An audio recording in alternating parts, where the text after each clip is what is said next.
As is traditional, I'm going to start this off with a quick prayer. And so I'm going to ask the Supreme Creative Force to come down and surround us with its wonderful energy, and to use this time to give all of us here in attendance all the energy on all the many different dimensions that we will be on during the course of this lecture, so that we may use it to help bring forth the new reality. So be it. So let us formally begin.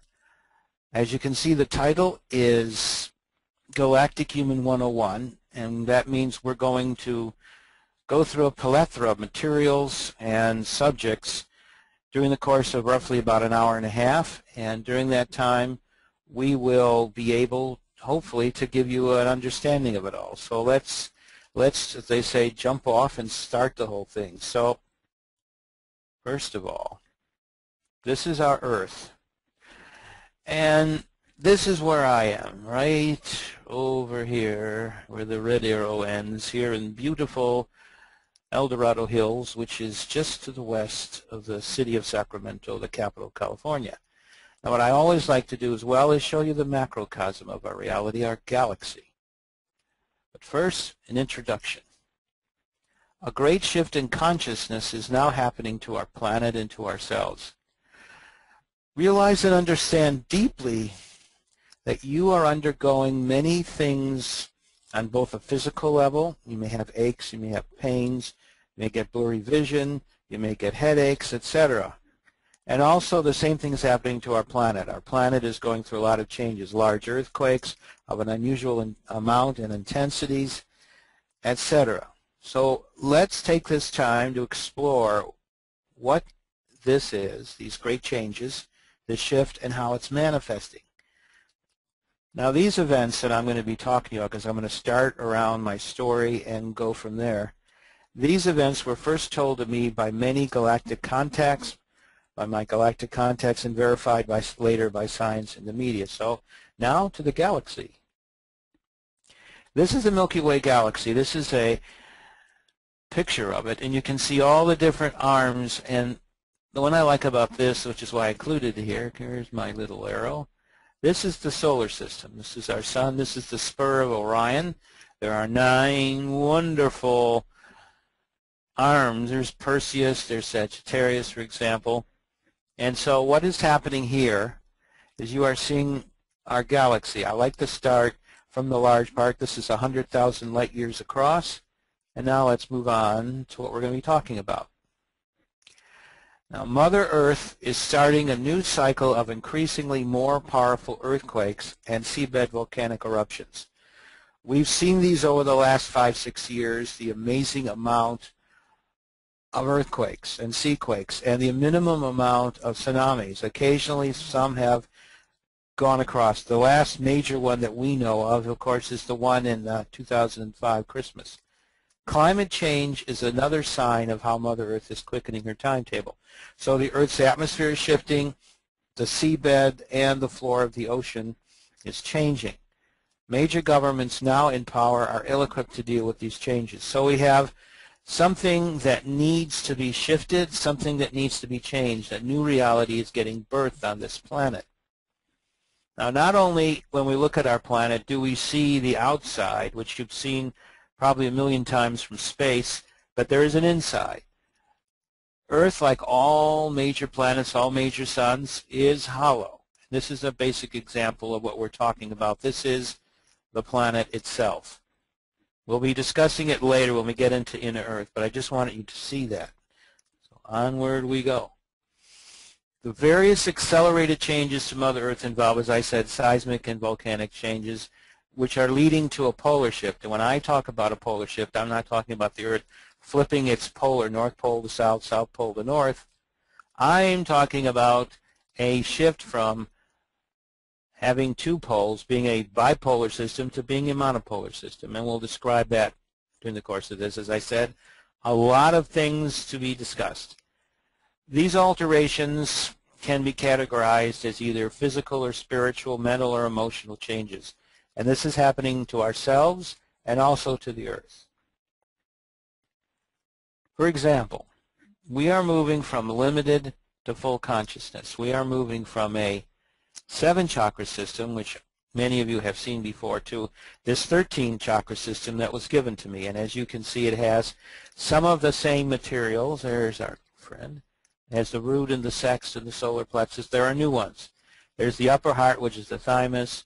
There's the new diaphragm center.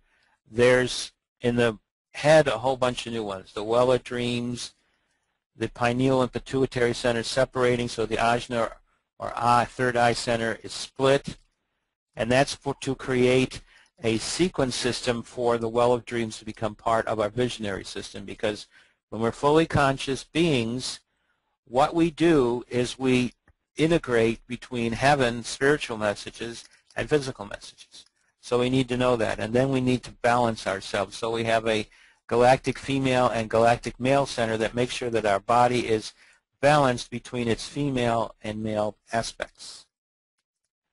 Now, I'm going to start here from the beginning for most of you who don't know who I am, and give you an idea of who I am by looking at my story and my mission.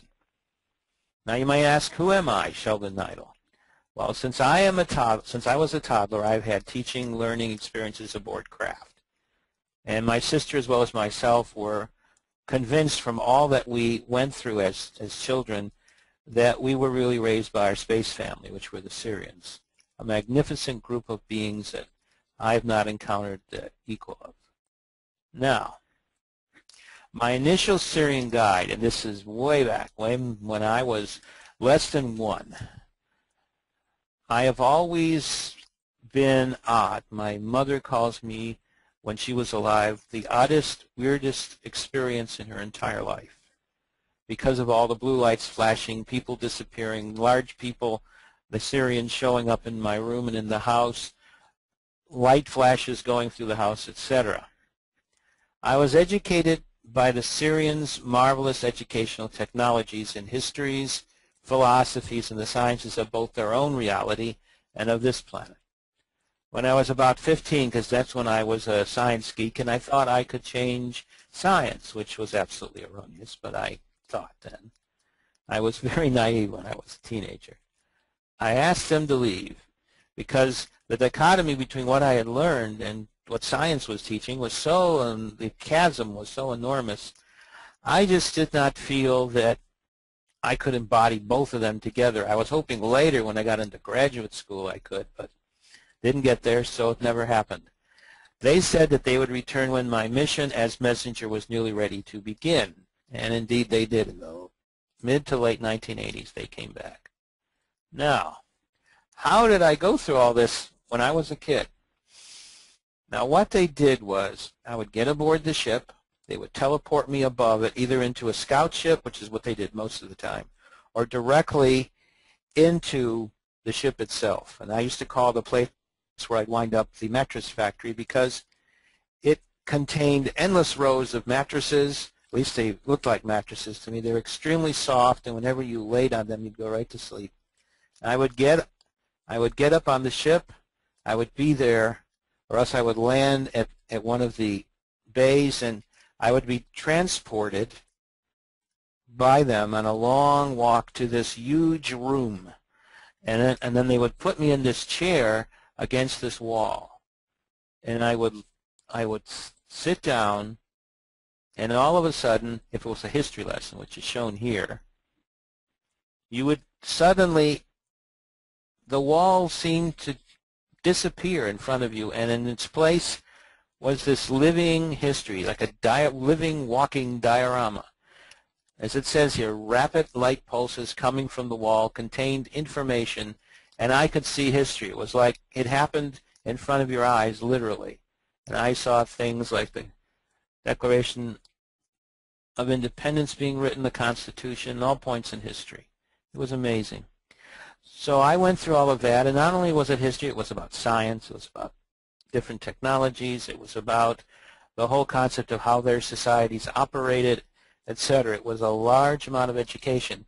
And they said the amount of information that I absorbed just in the first 10 years of doing this every day was the equivalent of a postdoc in about 30 different subjects. So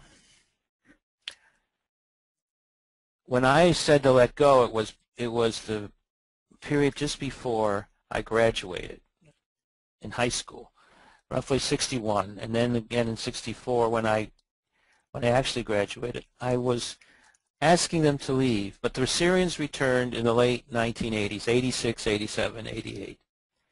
And I was then given a refresher course by Washta and his team, during which I was told that I would go public with my mission in the early 1990s, and sure enough, I did. My first lectures were in Seattle, where my sister lives, and later in the Bay Area, where I was at that time. Now, the key of all of this, it was called, when I first began the lectures, and even before then, in the late 1980s, it was called by them the Welcoming Home Mission. The purpose of this whole procedure was to welcome the people of Earth back into the Galactic Federation and to use their energies, their beautiful love and light, to allow us, through the technologies that they were putting together and had been given to them by heaven, to bring us from limited to full consciousness. And so this is just a picture that you see here.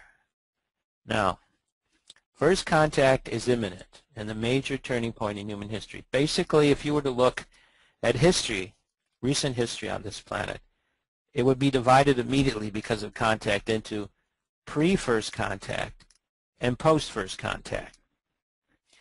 The most important thing for us to understand is that this shift is not just a physical shift, it's a mental, emotional, and spiritual shift.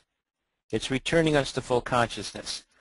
To do this whole process of moving us into full consciousness requires first that we be prepared for it. Many people look at it and say, oh, it's just a zip. Somebody says a magic word and slaps their hands together or clicks their fingers and you're fully conscious. I'm afraid that is not right. Requires a change in you. So geneticists are discovering, as they look through the human genome, they discovered that when Watson and Crick in the 1950s discovered RNA DNA and got the Nobel Prize for it, what happened was they thought there was a lot of stuff in all the cells. Remember, the genetics are stored in the center of the cell. So they went and they looked inside these things and they discovered that there was more stuff in there, genetic stuff, that wasn't used, and they thought it was a genetic detritus. They thought that it was something that would eventually be lost, that the cells did not really need it, and that all we were is what we are now. This has changed. Another thing that has happened, geologists are discovering that the Earth is indeed changing, and that poles are retreating inside the Earth and moving across the Earth, that the monopolar shift that I mentioned briefly is actually occurring. So I was explaining all of that. And to do that, I created, with the help of a number of wonderful people, an organization that I call the Planetary Activation Organization. Now, PAO was created on Maui, Hawaii in 1997, and actually in November of 1997, to support a four-pole mission. Its purpose is to prepare the world for first contact with the Galactic Federation of Light, to spread the message of the Galactic Federation, to establish a network of planetary activation groups around the world, to promote our role as physical angels and Earth stewards. And to do this, we created planetary activation groups, and they will work in coordination with PAO. Unfortunately for me right now, I've lost those volunteers through death. They passed on, who were in charge of all of this. And so this is kind of faded away. So as I told you about it, one of the things that I want to do with the fundings is to recreate PAGs, create websites for PAGs, do information for PAGs, and allow PAGs, planetary activation groups, to create their own realities, because as it says here, PAGs are inwardly guided and actively involved in awakening people to the global transformation in consciousness. All of this is about to accelerate. This organization needs to be completely reorganized. This is the Umakdan, the symbol of PAO and the symbol of the Galactic Federation's first contact mission on Earth. It is a representation of creation. It's a symbol of creation, and it represents peace and inner strength through unity, the ultimate oneness of humanity. Now, my partner Colleen does the yeoman daily grunt work of answering your many emails and putting together all the wonderful Mad Mimi newsletters that you are sent weekly. One of the things I would ask people who are new, if they wish to receive these wonderful newsletters, is to go to the PAO website, and let me give you that address. You'll see it again at the end of this lecture. It's simply www.paoweb.com. And when you go to paoweb.com, you will see where you can sign up for the newsletters. It's very simple and very easy. You do that, and then you'll be added to our mailing list so that Colleen can do this. And let me tell you, she's one busy girl. I'm very happy that she's here with us. She is a great part of this whole project, and I am so honored that she is a part of this. Now, this is an example of what I wanted to create, and let's just say that parcels and pieces of it exist in this world even today, but they need to be reconnected, and that's one of the things that we have to do once PAO is funded out completely. Now, as I said and continued to say, we need to reevaluate how PAO is organized and how it can relate to helping PHEs organize and operate in their communities.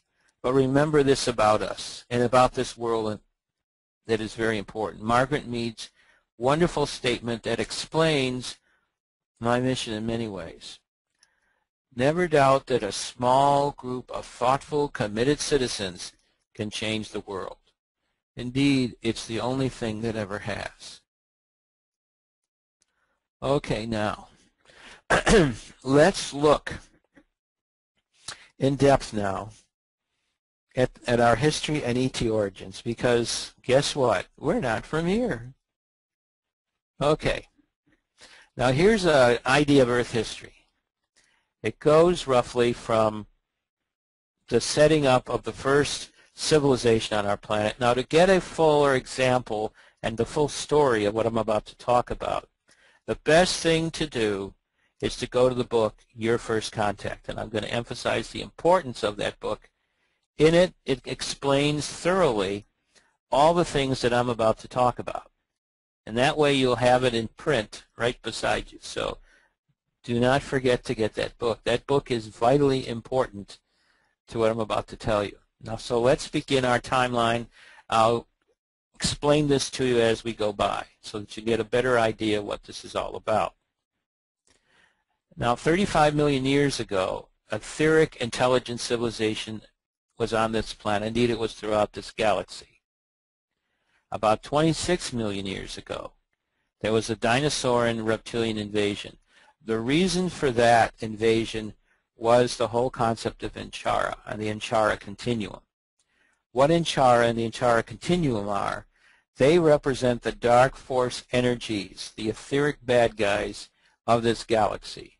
And what this galaxy was about was darkness and light eventually coming together to create a greater light. But first there was the darkness, and the darkness went across this galaxy, and if you know anything about Star Wars, you understand what I'm talking about. So, dinosaurian reptilian invasion. On our planet, around 18 million years ago, there came the rise of the pre-cetaceans. Now, one of the things that Washta told me when I was a kid was he said, you want to see ETs up live and close? And I said to him, on this planet, yeah, where are these things? Where are ETs? And he said, look into your oceans. Look at the cetaceans, the dolphins and the whales, and you will see extraterrestrials. And if you don't want to go all the way to an ocean, look in the mirror, and you'll find another extraterrestrial. And we'll be explaining all of that. Around 10 million years ago, we have the start of the Orion scenario.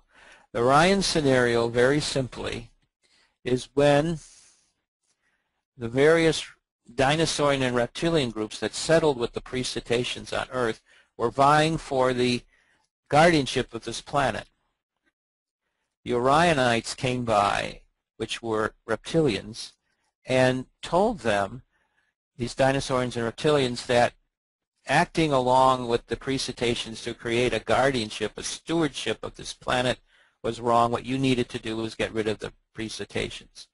So what happened around 8 million years ago was the destruction of the dinosaurian and reptilian groups.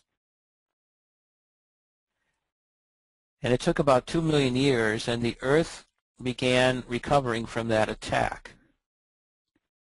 Now what happened was the galactic cetaceans then went out across the galaxy looking for a group that could then be a land guardian, because these groups here, the reptilians and the dinosaurians, were the land guardian groups vying for control. The pre-cetaceans became the cetaceans, the whales and the dolphins, who are the guardians of our planet right now through the oceans. And one of the things that you can do is look in the ancient myths of every major people on this planet, and you will see the story in their mythology, their origin stories, about the great power, the great abilities, and the wonder that are the cetaceans. As a matter of fact, in the early 1970s in Santa Cruz, they had the first cetacean conference. And one guy came from Central Africa, who was a shaman, a very powerful shaman, and he asked for permission to deliver the first great speech, the introductory speech for the conference. So all the experts, the biologists, etc., who are experts on whales and dolphins, were amazed. They didn't know why he'd come all that way to Santa Cruz from Africa and why he wanted to talk. So when he gave the first speech, it was quick and it was simple. He got up to the podium, looked everybody in the eye, looked around, and simply issued a small prayer in his native language, and then said the following: "The cetaceans are in our sky, they are in our land, and they are in our oceans, and in every water of the earth." And then he left. What he was simply trying to say was that the cetaceans are the great guardians of our planet right now. So roughly around 4 million, actually more closer to 4.5 million years, the Galactic Federation was formed. The Earth was selected by the Federation for seeding. What we're going to be telling a story of shortly is how the Galactic Federation came to be through the aspect of it that are the humans. But what we're talking about now is Earth. We've kind of put a blinder on the history here, and I'm going to keep it that way for now. The first great civilization of humans on this planet was Hibernia, which simply means the Great Northern Land. Hibernia was destroyed by the Encharans 1 million years ago, as was Mars and Venus. 900,000 years ago, the Galactic Federation came back with human colonies and created Lemuria 900,000 years ago. Now let's move on. Humans come from a star system, a planetary star system, that is about 26 million light years away from us. It is the brightest star in Lyra constellation. As I said, it's 26 light years away, and it's called Vega. And to the astronomers, it is Alpha Lyrae, which means the major star in Lyra. Now, it's a little bit different than our star. It's a great blue star. I find it interesting that all the great civilizations of humans wind up around blue stars. So the polar surface, you'll see the difference between our sun. You'll see how it's slightly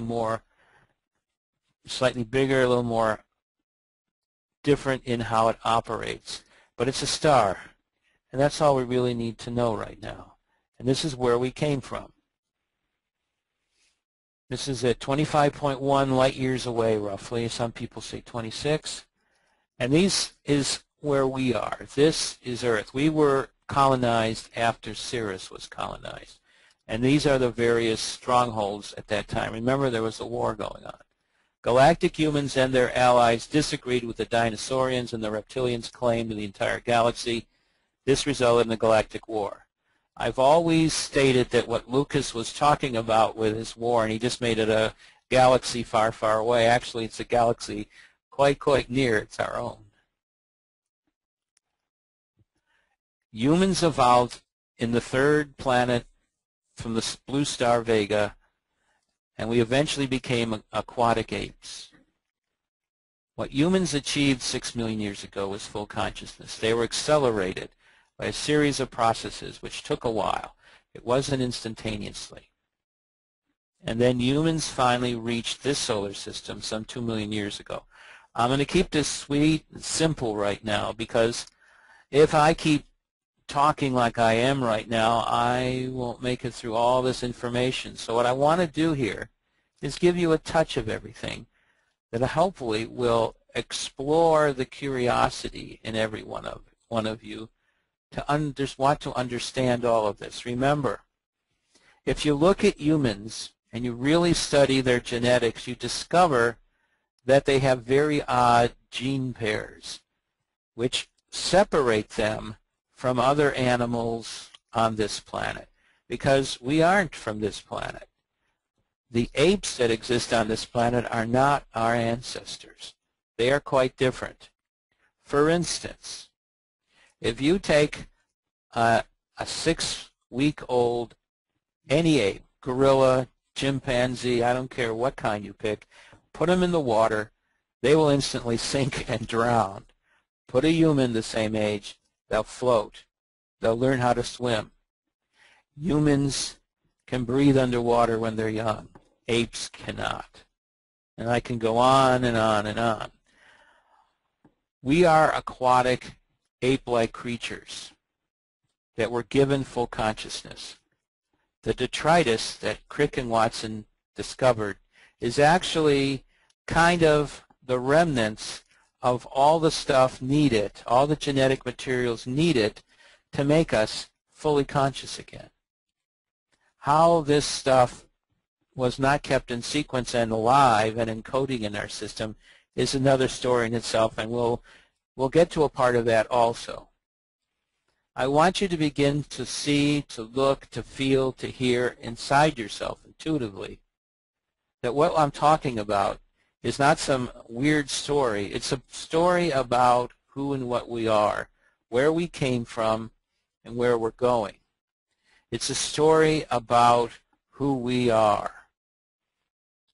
including our ancient history and where we're going right now. We're in the midst of a great period of change. Any one of you probably wakes up with some headaches, blurry vision, strange and weird pains that when you go to the doctor and they do all kinds of thorough tests on you, they can't determine what it is. It's not some strange anomaly happening within you. It is the energies of creation changing you, preparing you for the final great change, that great, incredible metamorphosis that is going to shift you from being a limited conscious being to be a being that is one with heaven, that lives in a world of both spirit and a world of physicality. And this is who the beings were that came here 2 million years ago and again came back 900,000 years ago. This is our solar system. It is not the same as it was millions of years ago. It has changed. The asteroid belt, and let me get my little arrow here. The asteroid belt is the remnants of the fourth great water world. At one time, Earth existed with a bunch of water worlds. There was Venus, there was Earth, there was Mars, and there was the planet that now is a mess, the asteroid belt. The future name of it is Pax, the name that most people, when they learn about it and see its history, they call it Marduk. So let's move on. Let's now explore this. I've given you an idea that we aren't from here. We are very special creatures. We are aquatic apes with genetic pairings and a detritus of materials in our genetic core that shows that we're different. We're amazingly different. We're not the same in any way. So let's look at this.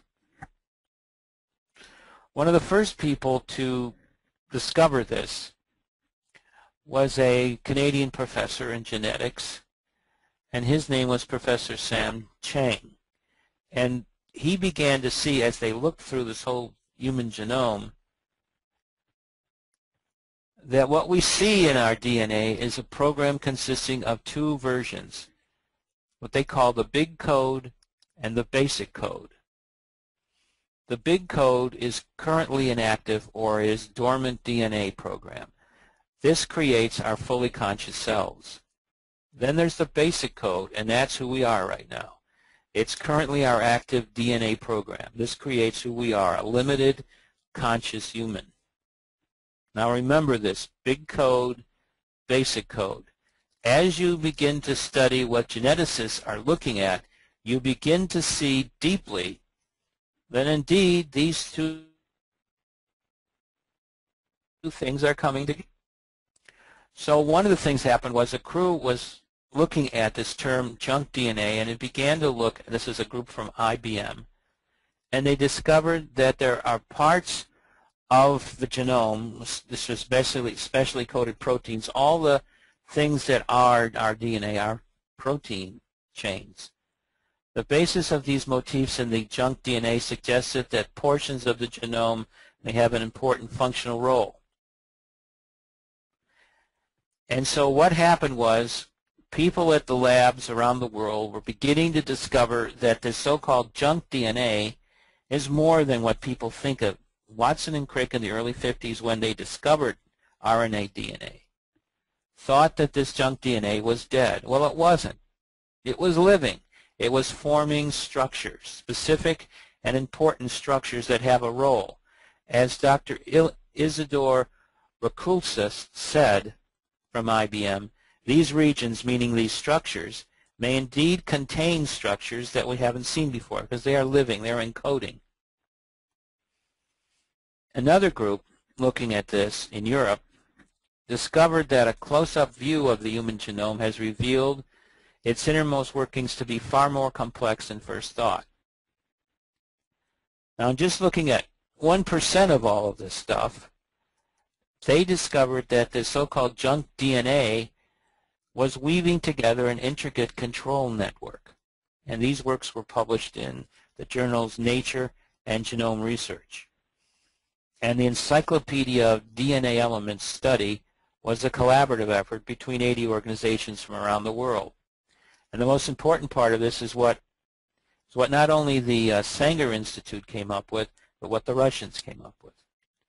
As Dr. Tim Hubbard, one of the leading geneticists in the world from the Wellcome Sanger Trust Institute, which is at Hingston, England, said, we are now seeing the majority of the rest of the genome is active to some extent. So what is happening is encoding is happening with this junk DNA. It is encoding to the main part. Remember the two codes we talked about. Let me go back a bit and so you can understand that. There was the big code, which is what makes us fully conscious humans, and the basic code, our everyday code. So what is happening now is the big code is creating structures within it right now, and these structures are encoding. They're talking to the basic code. So suddenly what is happening is geneticists are discovering that the whole process of who and what we are is a lot more complex than we may think. So let's move forward. Now the next step then came with the Russians. The Russians, which were led by a group, Grazna Fossar and Franz Bludorf, and they were working out and created a book. And they simply said in their book, which was of course written in Russian, the human DNA is a biological internet. We are constantly broadcasting these encodements not only to our DNA genomes, but to each other. A network of such encoding, of such messages, is going on daily. And this influences and reprograms who we are. So Russian scientists and linguists discovered that genetic codes follow the same basic rules in all human language. In effect, they believe that the nature of the encodement in certain groups of people can create a reflection which comes out as language. So Russian groups speak Russian, English groups speak English. Human DNA, thus, is a biological internet, as we've just said, with evidence that DNA can be influenced and reprogrammed by words and by frequency. This suggests that our DNA is not only responsible for the building of our bodies, but also serves as a data storage and communication system. Human language, thus, as we have been just indicating, did not appear coincidentally, but as a mirror of how this DNA was processing. So this is our regular, whoops, this mouse works very strange sometimes. So I'm going to try to not touch any part of it except the back and get here. This is your regular cell, as Watson Crick discovered. What is happening now, especially in young children that as they are moving through their development, we discover that they are activating a third strand. This is what this is.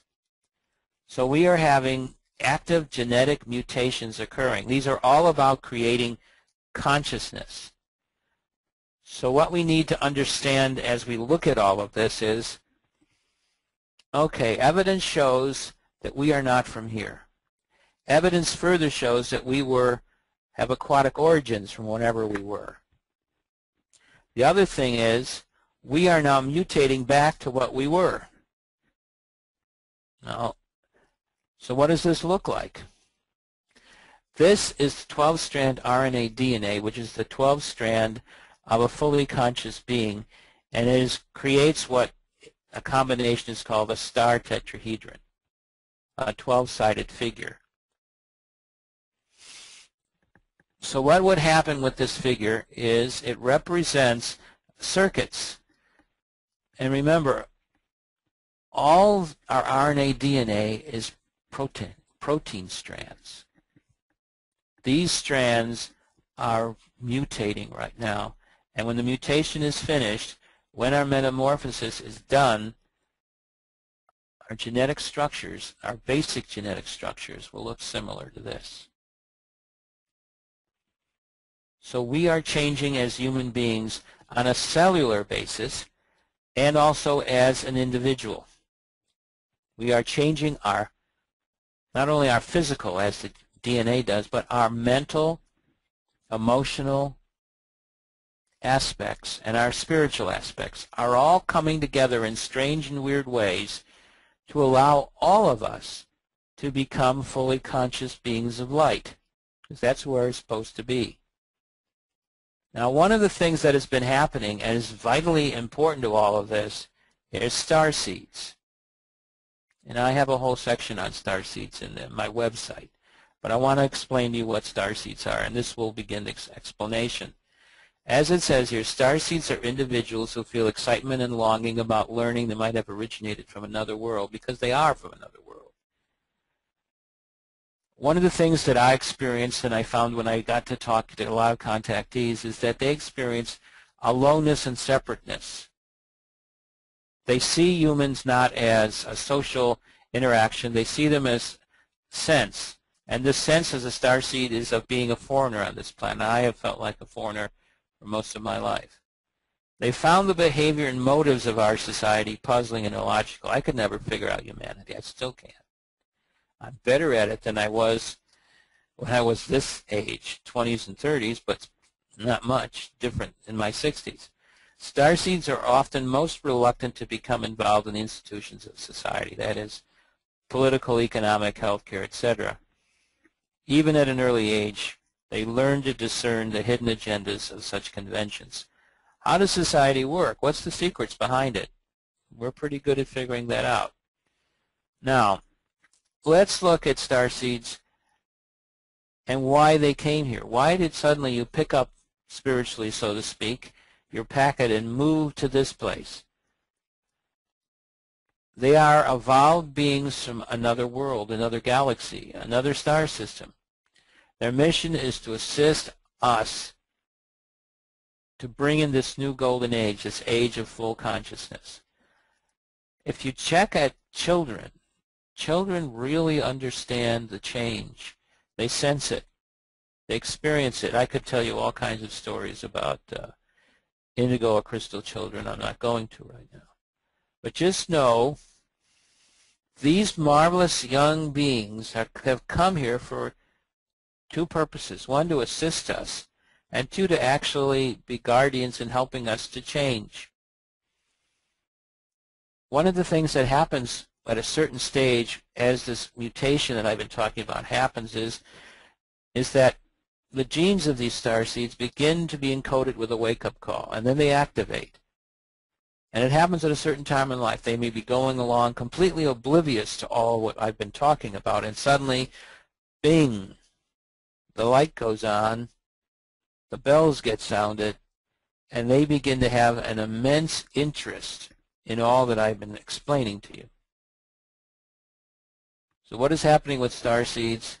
They have come here to bring this galaxy, to bring the stars to us with all the wisdom and oneness that is a part of it.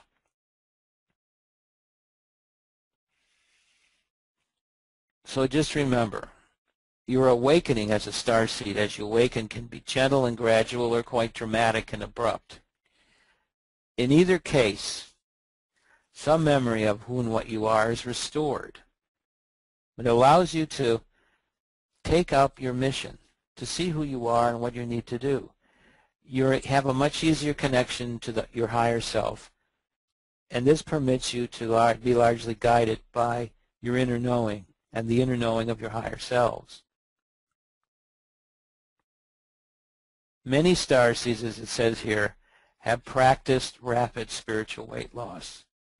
They can throw off in a few years the limiting behavior patterns and fears of other Earth humans, and they're ready. They don't need lifetimes because they've done it in similar missions on other planets. They're ready to do this. So when they are told about starships, intergalactic travel, psychic phenomenon, etc., to them it is natural and logic. They support it. They are willing to voraciously read about it, see documentaries, etc., attend lectures. They want to know about who they really are and to give that information to the world. And so many of you have come here wondering, who am I? You're a starseed. You're here to help shift this planet from the limited consciousness it now exists in. What do we mean by limited consciousness, in case you're saying to yourself, what does this mean? Limited consciousness simply means that you are limited by what you see or feel in the physical. You make up concepts about the spiritual, but you really don't know about it. It's a veil around it. In full consciousness, that veil goes away, and all the information and logic that is, and wisdom that is there, is like a person hungry to eat special fruit is there for you to pick it and eat it. And that's what you are doing.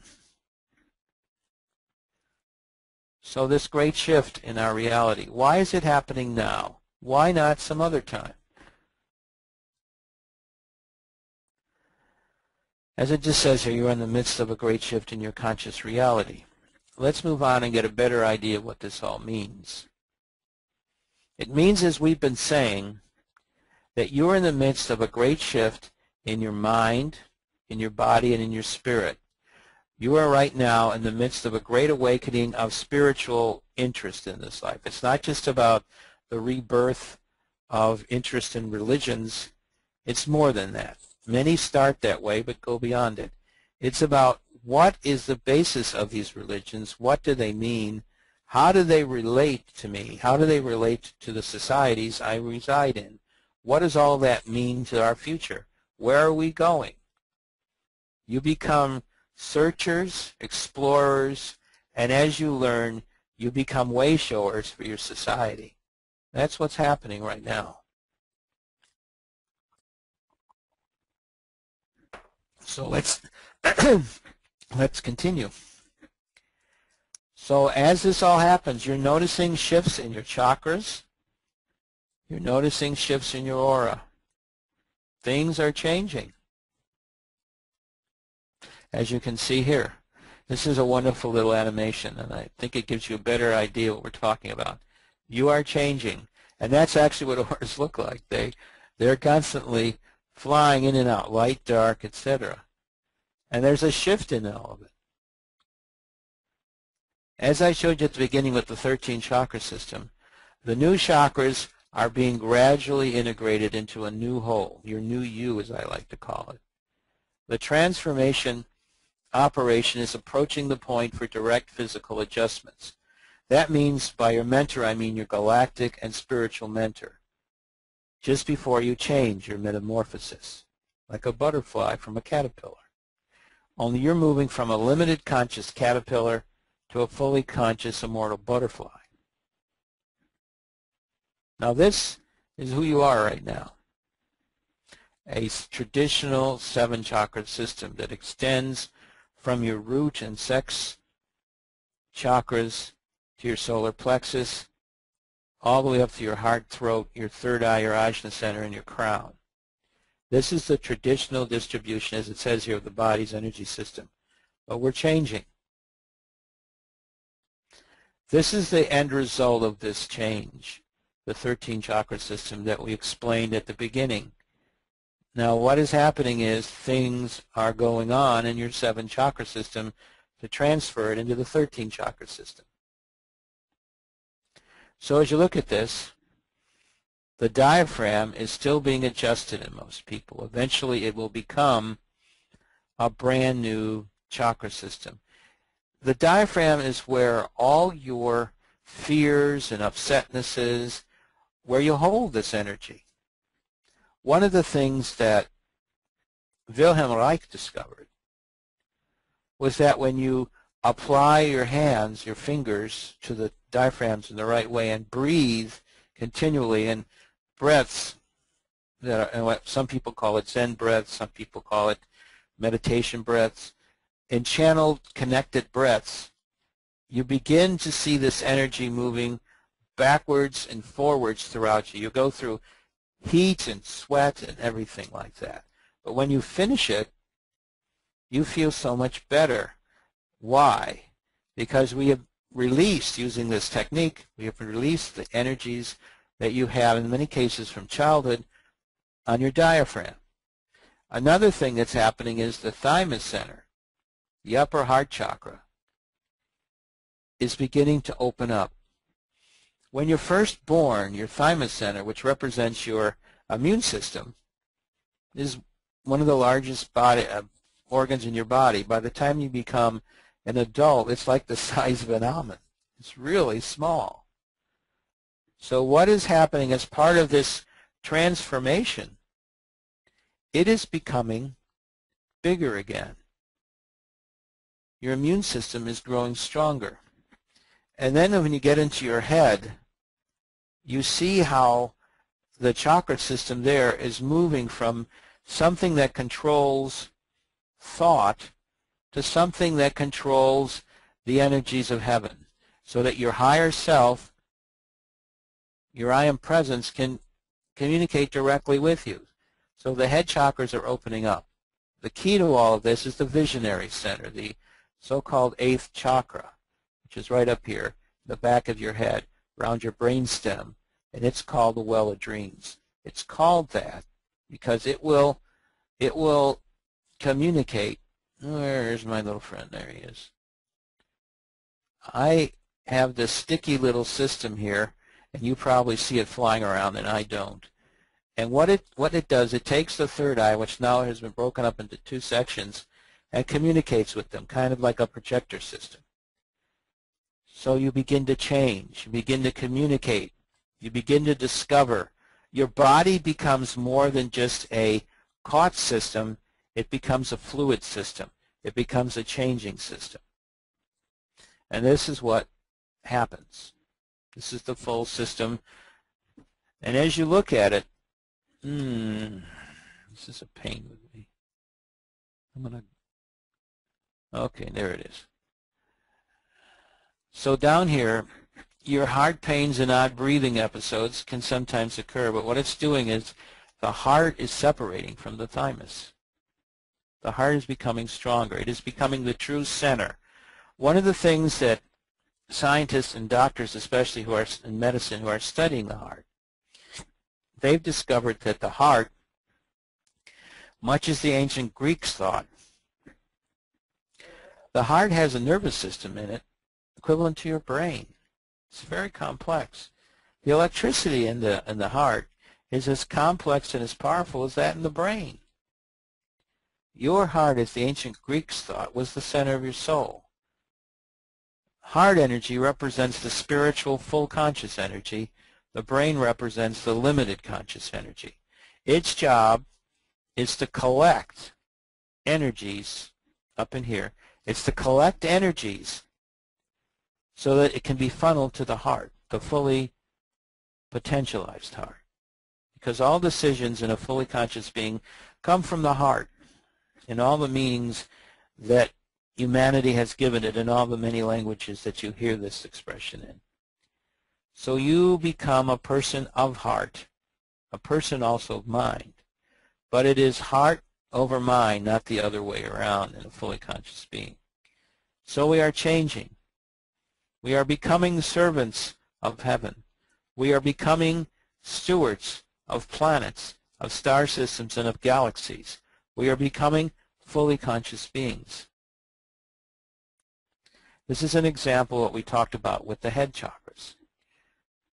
This is the well of dreams. Let me get my thing here. Here we go. This is the well of dreams. This is the Ajna center broken down into its two centers. So our DNA is transmuting both the number of strands from 2 to 3 to 12 and its basic epigenetic components. Now let me describe to you what we talk about when we talk about epigenetics. Epi simply means above. We have discovered that spiritual and emotional episodes, especially those that are very strong, let's say the death of somebody that you're very close to, let's say a disease factor, a pandemic of some sort that you passed through.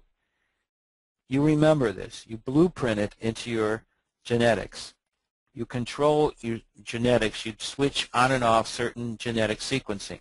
How this occurs and how it has changed, this is called epigenetics. It's a science that really has come to the fore in the last 5 to 10 years.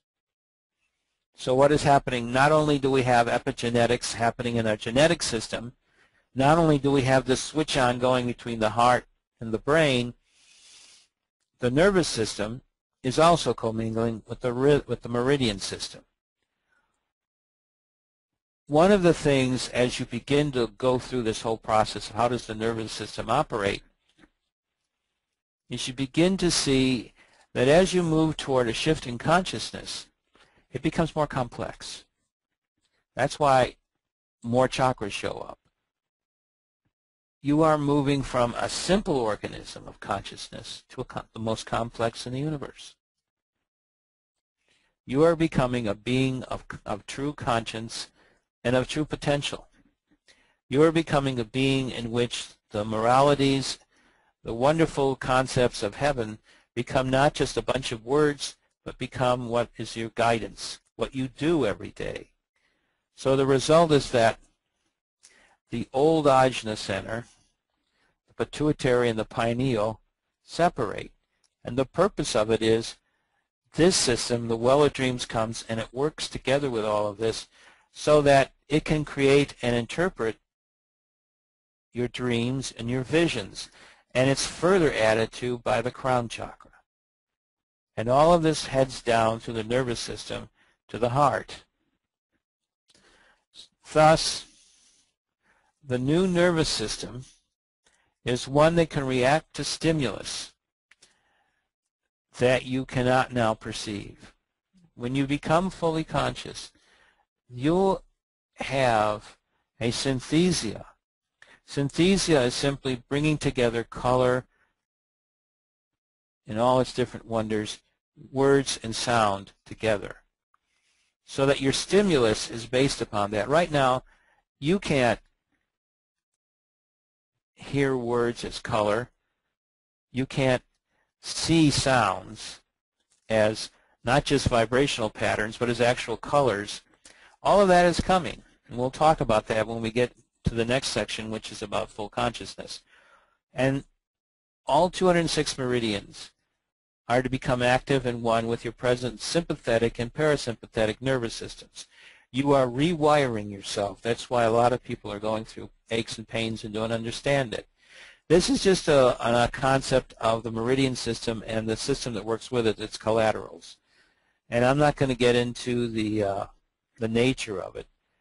Just know that all this system comes together to create a system not only with your organs, but also with your nerves, to create an organ-nerve system of electrical interference and sympathy between one part of the body and another that helps you to better understand who you are and what's going on in your body and to cure it, maintain it. Now, the divine plan has moved up the schedule for our move into full consciousness. Thus, we have become on the verge of first contact and the dawning of a new reality. So let's look at what's going on with our surface world here. Earth changes. Mother Earth is determined to alter her surface features by returning to what she looked like at the time of Lemuria. This means that she needs to raise up 3 lost continents: Lemuria in the Pacific, Atlantis in the Atlantic, and Greater Sri Lanka in the Indian Ocean. And just remember, I always tell this to people, why did they call it the Atlantic Ocean? Because if you take the ancient Greek, Atlantic simply refers to Atlantis. That's what the ik means. So we have the Atlantic Ocean, where Atlantis was, and the other. So let's get a better look at this. And not only is that happening, but as I said, we're having a polar shift. The South Pole is retreating inward toward the Earth's central sun, the core of the Earth, which is roughly around 800 miles across. And you can just look at this. This is the way the Earth geology. We'll shortly look at it. I could go into the whole stories of how tectonic plates happened and how all the people involved with it were laughed at until now they are the core of geology. The same thing is happening here. When we get to disclosure, people will discover all that we're talking about, and we'll see that this map is not just a funny chart, but is a scientific one. Now, this is what we're talking about. 3 new continents: Lemuria in the Pacific, Atlantis in the Atlantic, and Sri Lanka in the Indian Ocean. This is Ceylon, which today calls itself Sri Lanka, but the actual Sri Lanka is this thing, which now lies on the floor of the Indian Ocean. Many geologists in India have looked around and seen that actually this continent exists. It exists in the floor of the Indian Ocean, a memory of what once was high above the sea. This is where the true ancient myths, the great sacred tales of ancient India that are the basis of modern Hindu research are real. The Mahabharata is not just a story, it's a history. Each of these 3 continents are to occupy a large part of what is now empty sea. This is why Mother Earth's surface is to be equally divided between ocean and continents. And also, as we get the firmament back, and we'll explain what that is shortly, as you get the firmament back, the climate changes from semi-tropical, from the temperate open atmosphere, to semi-tropical from pole to pole. We have a torn atmosphere right now. Now, there are also inland seas existing. So I'm going to go over the Earth changes here for you, and then you'll get a better idea of what the Earth will look like again. The major seas. This is the sea that exists today where the Rocky Mountains are. There's the Canadian Rockies and there's the American Rockies. This is the inland sea, known as Lake Draconis. It's the origin of the Sahara, and even to this day, if you dig far enough down into the Sahara, you will find the remnants of Lake Draconis. There's water down there, lots of water. And then in the Himalayas, roughly here, you have the third great inland lake, the lake that has all kinds of traditions with it as well. That's why at the top of the Himalaya mountains are found fossils from the ocean bottom. That's where it once was, the bottom of this inland sea.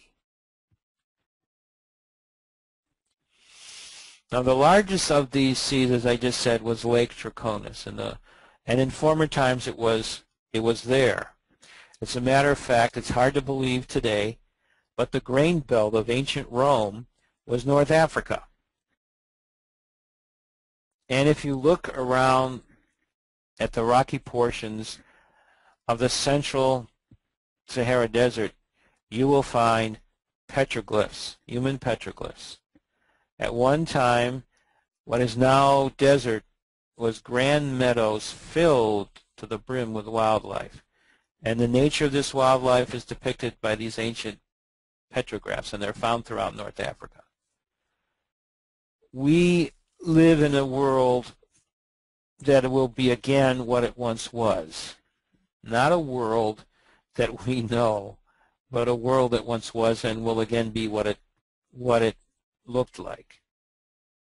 Deserts will be gone, and for a large part. The desertification of going on in Africa and in Asia, especially in China and in sub-Saharan, northern part of sub-Saharan Africa, will be gone.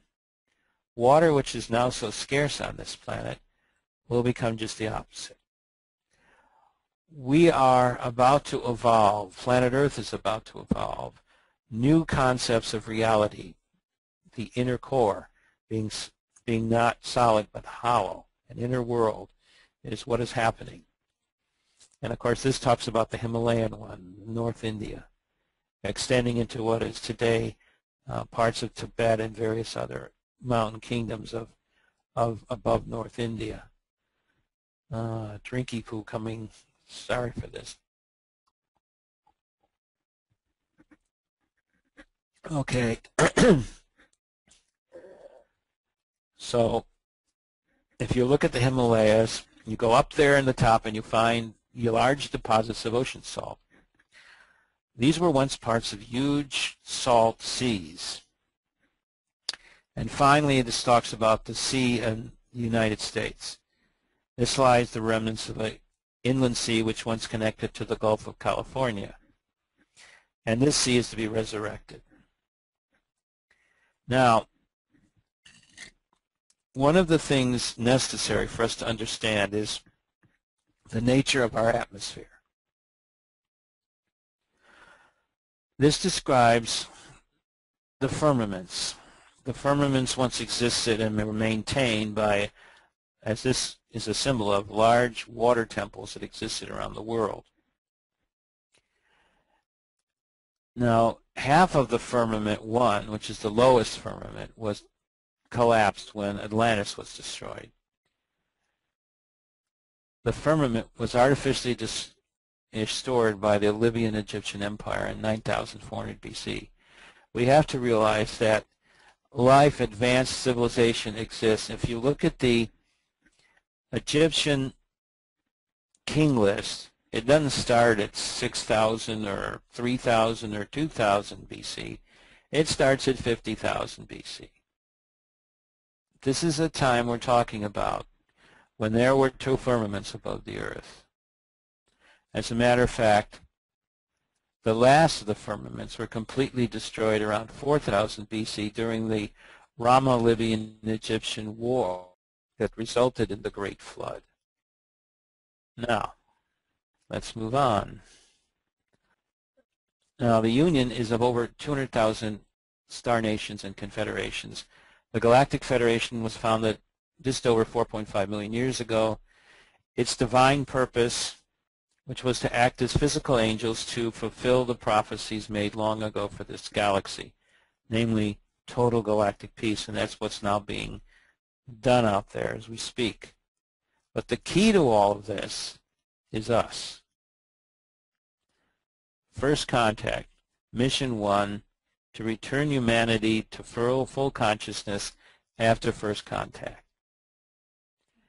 That's the main thing that I've been talking about for a long time. Now, as you've seen the changes happening to your chakra system, as you see the changes happening to your neurological system, as you see the changes happening to your physiological system, as you see the changes happening as your growth in spiritual awareness, as you see the change in your emotional attitude about the world and yourself, as all of this comes through you, understand deeply within yourself that this is all part of our shifting into full consciousness. Some it's affecting more than others. Some have more physiological problems than others. Some of these physiological problems turn into real problems that need a medical answer to. Some of the medical answers happen and help, but the majority of it is just change, ascension process, as some of us would call it. No amount of medical can change that. It will just delay certain things or make it easier for you to exist. But the Galactic Federation has come here and is around us. If you look up in the night sky, what you will see are twinkly little stars moving around like falling leaves. These are the ships of the Galactic Federation. They are here not just to observe us, they're working on us. They're looking at us. Now, approximately 40% of all those ships are humanoids, humans. The rest are varied forms of sentient beings. To give you an idea what this spread means, look around at all life that exists as animals in this particular world. Know that there is some derivation of it as a sentient being existing somewhere in this galaxy. Plus, most of the members of the Galactic Federation are fully conscious beings. Not all of them are, but some of them are not. There's about 20% that are not fully conscious, but are going to get there. And a lot of them were added. It makes it up to 20%. It's because they represent the people of the Inchara Federation, the part of the Inchara Continuum that became a part of the Galactic Federation when peace was first declared by Inchara in 1995. So this is Agartha, Inner Earth. Let's look at its name so you can get an idea of what it's about. Artha means in Lemurian earth, Ag means inner. So Agartha simply means inner earth. This is an illustration. This shows you remember it's 800 miles across in this shell, and the center of gravity, the shift from the center being toward the surface or the center being toward the inner world, occurs here at around 400 miles. And you can see it being drawn over there. And the inside is the central sun, the core of the Earth. And around it, just as on the outside, are continents, oceans, mountains, etc. I showed this picture just to explain that inner Earth envoys are building field for shift. They are coming forth to help us change. That's their mission, and to be in divine service to do. Oops. We have around us incredible beings, most with a great deal of resources to deal with. These powerful individuals are aligning themselves globally with one another so that the light can shift. I call this first phase enlightened humanity. These exist of associated groups of secret societies and networks of very wealthy, influential individuals. Earth allies were the holders of the light of ancient Lemuria, and they have held this Lemurian knowledge for nearly 13 millennia. The Earth Allies, the sacred secret societies, are the good guys, the ancient ones. They look like us, but they are already in positions of power, and they exist within governments around this world, the military around this world, Fortune 500 corporations, religious organizations, financial institutions, and they are by themselves private and influential individuals. Their job right now is to work with the Galactic Federation, to work with the Agarthans to create a new reality. It's happening. They react and work cooperatively, as I said, with the Galactic Federation of Light and the Ascended Masters. Their purpose is to assist us in our transition from limited to full consciousness. And they're also setting the foundations for Earth's new galactic society. Now, not only do we have these marvelous Earth people who are using their influences, working with the Ascended Masters, we also have the spiritual hierarchy in divine service working to change this world for the light. So we have the spiritual hierarchy of this planet, and it's a sacred structure that represents all of the holy lineages of heaven. It consists of angelic realms, devic kingdoms, ascended masters, orders of Elohim, and divine councils of the Time Lord. Heaven, simply when I talk about it, simply is the spiritual realms. The names of these spiritual beings are not that important because the merits of each message from them must be discerned from within each person. Don't just, because you hear something from somebody, take it as the God's truth. Discern it. Discernment, and when you get to many of my webinars and lectures, I give meditations for discernment. One of the things that is essential for humans is to be able to discern what's happening. This discernment is the key to having a better understanding of what all of this reality that we're in and this transition that we're going to is about. This gives you an example, kind of a group of the Ascended Masters. I got a nice collage so that you can see all of them. They are magnificent beings of light. Their purpose is to aid all of us in creating this new reality. Now, there's a process that we will go through. I've been hinting at it all the way through this. There's a process that we will go through to create our new galactic human self. So, what we all need to know is all of us are moving from the 3D limited conscious reality to a 5D fully conscious reality. This process is called by most of us as ascension. So, what is happening? Ascension means that there are changes occurring to our reality. Our core perceptions are broadening. This is the spiritual shift that I've been talking about. We are seeing glimpses of other realities in our dreams or briefly in our peripheral vision. As you become higher in frequency, and the body frequency, the primary energies at which our entire physical self is vibrating at, is going up.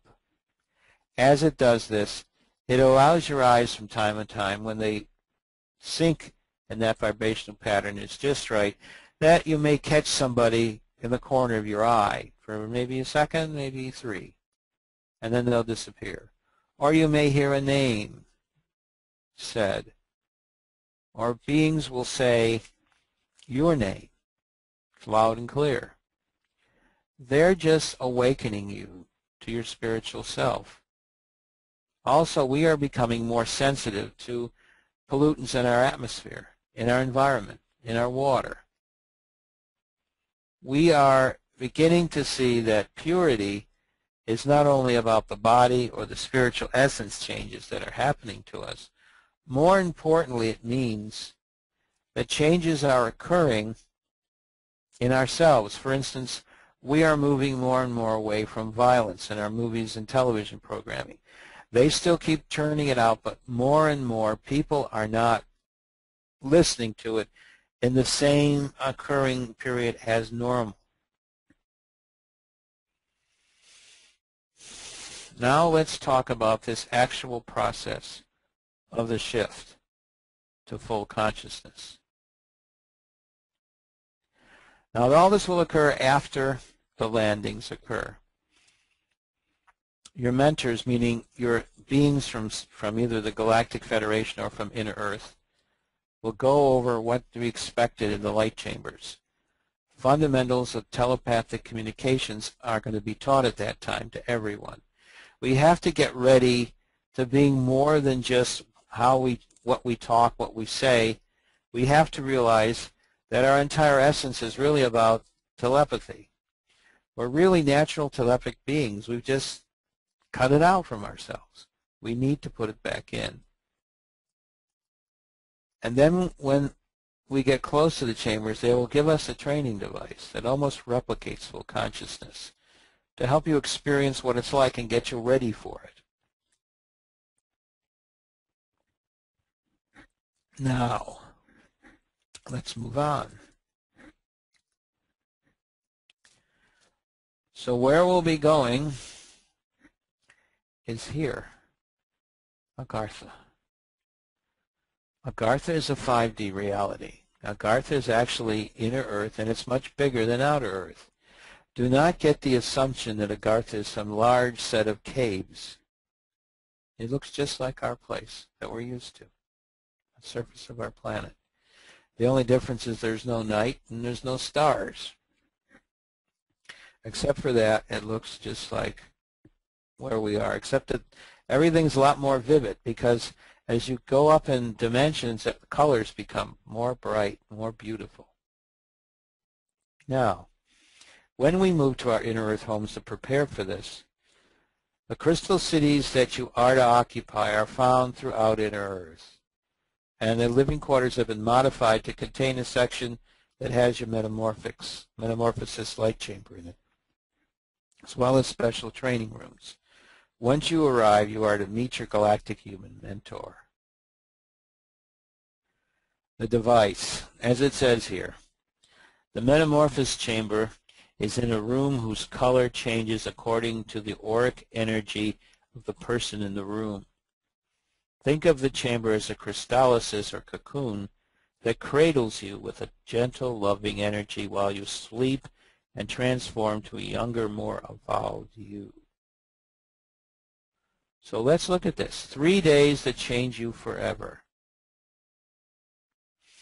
When you reach a maximum balance for all your body's functions and needs, this youthening process stops. So every day for the 3 days, you balance yourself.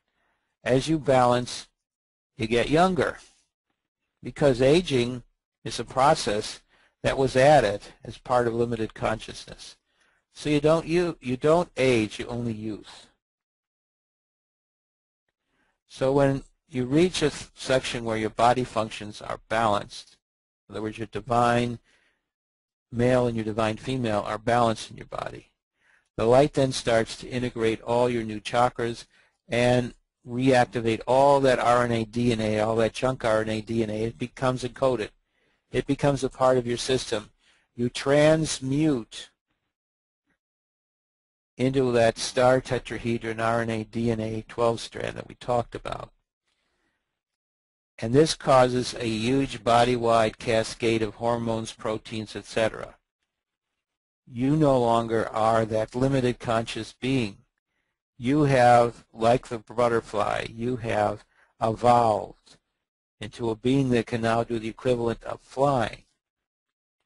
This gives you an idea of the 3 stages we're talking about. Stage 1, you connect your gold cord and silver cord. Your general pink ambience surrounds your body. This is the change, the pink. Stage 2, the outline of whitish, yellowish glow around the body. This is the new aura, the fully conscious aura, the one that can go anywhere, the one that encompasses your Merkaba, the one that encompasses your way to heaven.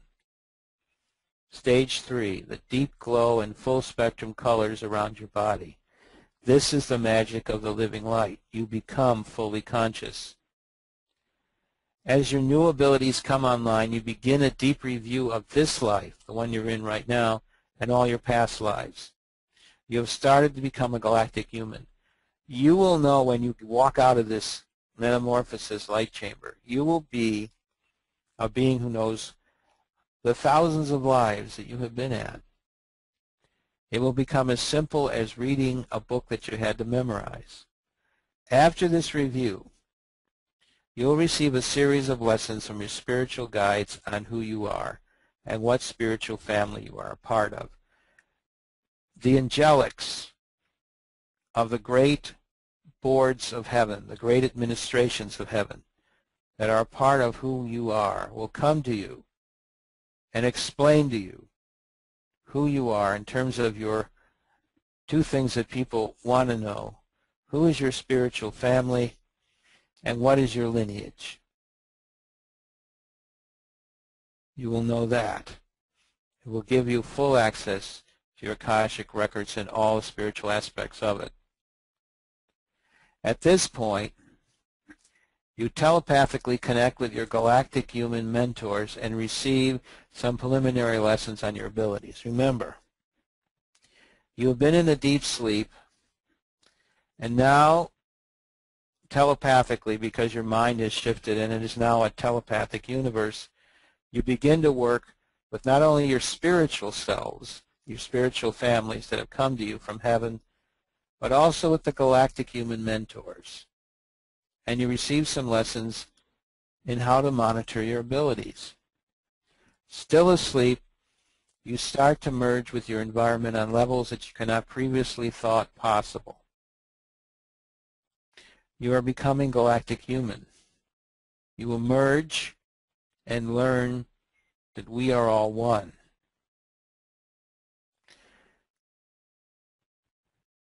You are in awe over what you have become. The chamber will open, and as you just saw, you'll be greeted by your mentors. You hug them and walk away ready to begin your final group of trainings. Okay. The trainings, after that you've been calmed down, because this is a very special time. It's very intense. So for 7 to 10 days, you receive a very intense training on what I like to call galactic human etiquette. If you receive a monster amount of telepathy, how do you screen for that which you want? Explain. You work on it. You discover how to constantly quiet your mind, how to communicate with others and your spiritual guides. You learn how to read your life contract. It's time to fulfill your spiritual aspects, your true physical and spiritual aspects. So you need to know what your contract was. Why are you here? And now that you're back to being fully conscious, what does that mean? What's that all about? So you go forth and you begin to learn, as it said, psychic etiquette training. You learn to manage your thoughts. For your safety and the safety of others, avoid expressions. Okay? This was Miriam's humor as she did her drawing. She's a very funny person. Now, the trainings. You are taught how to manifest and undo what you desire. You learn it. There's an instant edification here. So you have to learn that whatever you think is real. So you have to understand by receiving a class on who you truly are and how to respect other galactic humans. Respect of other galactic humans is very important. Honoring is a very important part of galactic society. You rediscover ritual and what your sacred duties are as a galactic human. You are given time to blend these various talents that you have into a social fabric. After the training, the Elohim and Special Galactic Federation engineers are to terraform Mars and Venus, They're even going to bring packs, what we know, most of us know as Malbec, together. And those of us who now know our contracts will know where we go, so we will then go there. Together, all of this is to become a solar system that develops into a new star nation. Galactic humans possess what is a very rare condition on Earth. It is called enhanced synesthesia. It allows one to fully experience sounds as colors and taste. Colors, likewise, have a sound and a taste. Taste has a color and a sound. Added to these sensations are all the so-called psychic ones. So we discover that Sirians simply absorb their environment. Pleiadians and Centaurians interact with their environment, and Andromedans work to improve their environment. I'm not going to go over all of this because it's getting kind of late here, and I could spend another 10 minutes on this. I'm not going to. Galactic humans are motivated and oriented towards spiritual growth and wisdom. There are no aspirations for material gain or power. Galactic humans believe in living in the now and doing what brings them joy. So this is how you get a hold of us. And so, having explained a lot of things to you, I will now allow my wonderful lady to come back and give you some important information. So take it away, my dear. Okay. Thank you, Sheldan. So Thank you, my dear. And I take didn't a know drink whether. of water. Yeah, I'm going to do that. Yeah, that was quite a presentation. So, just remember that by attending this webinar, your RNA DNA is being activated. So memories stored in your DNA are being triggered. So thank you for joining us. We really appreciate it, and please tell all your friends.